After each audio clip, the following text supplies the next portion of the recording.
Assalamualaikum warahmatullahi wabarakatuh. Teman-teman, bagaimana kabarnya? Semoga sehat-sehat selalu ya. Amin ya robbal alamin. Baik teman-teman, sebelum kita memulai kegiatan layanan bimbingan dan konseling, mari bersama-sama berdoa melafalkan basmalah. Bismillahirrahmanirrahim. Nah, pada kegiatan kali ini kita akan membahas topik tentang jenis perguruan tinggi di Indonesia. Tujuannya sih supaya teman-teman mampu memahami jenis perguruan tinggi di Indonesia sebagai bekal gitu untuk merencanakan karir di masa depannya. Baik teman-teman, apakah sudah siap untuk mengikuti kegiatan selanjutnya? Baiklah, mari kita mulai. Berdasarkan Undang-Undang Nomor 12 Tahun 2012 tentang Pendidikan Tinggi, bahwa jenis pendidikan tinggi di Indonesia itu terdiri dari 3, yaitu pendidikan akademik, pendidikan vokasi, dan pendidikan profesi.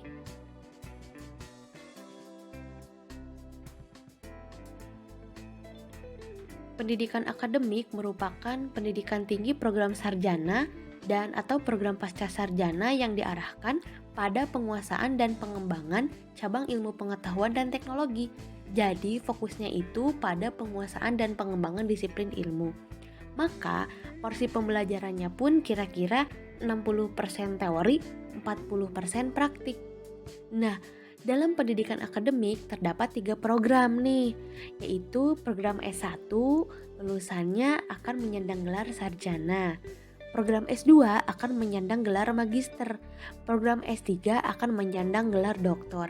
Teman-teman tidak boleh sembarangan dari lulus SMA atau SMK langsung ke program S2 atau program S3 ya.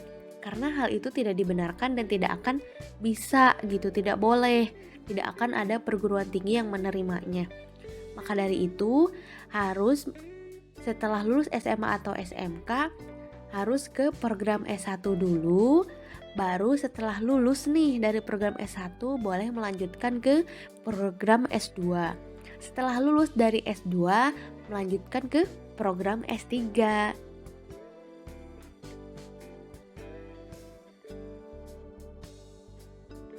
Pendidikan vokasi merupakan pendidikan tinggi program diploma yang menyiapkan mahasiswanya untuk pekerjaan dengan keahlian terapan tertentu sampai program sarjana terapan.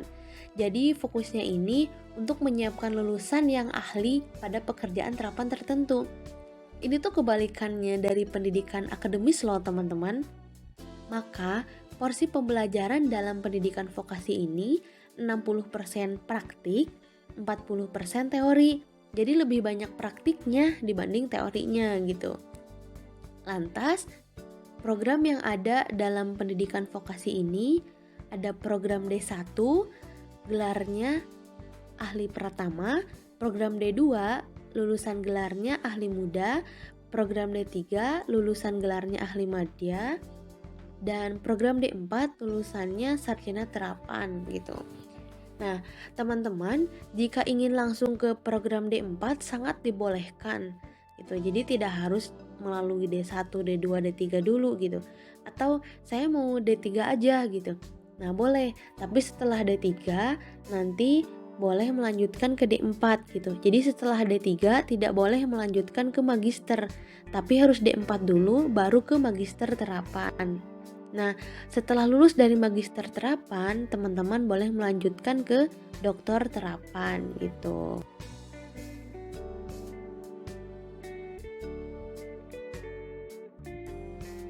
Pendidikan profesi merupakan pendidikan tinggi setelah program sarjana yang menyiapkan mahasiswanya dalam pekerjaan yang memerlukan persyaratan keahlian khusus. Jadi kuncinya adalah harus menyelesaikan dulu program sarjana gitu, baru ke pendidikan profesi. Berikut ada contoh dari program pendidikan profesi. Yang pertama, profesi konselor, maka gelarnya Kons. Kedua, program pendidikan profesi guru, gelarnya GR. Program pendidikan profesi psikologi, gelarnya psikolog. Program pendidikan profesi farmasi, gelarnya APT. Dan terakhir, program pendidikan profesi kebidanan, gelarnya BD. Jadi, gimana teman-teman? Apakah lebih tertarik kuliah di program sarjana atau program diploma? Oke, jika masih bingung, teman-teman sangat boleh konsultasi dengan kami di bimbingan dan konseling ya. Baiklah, kita sudah berada di ujung kegiatan. Semoga layanan bimbingan dan konseling yang telah saya sampaikan tadi bermanfaat bagi teman-teman.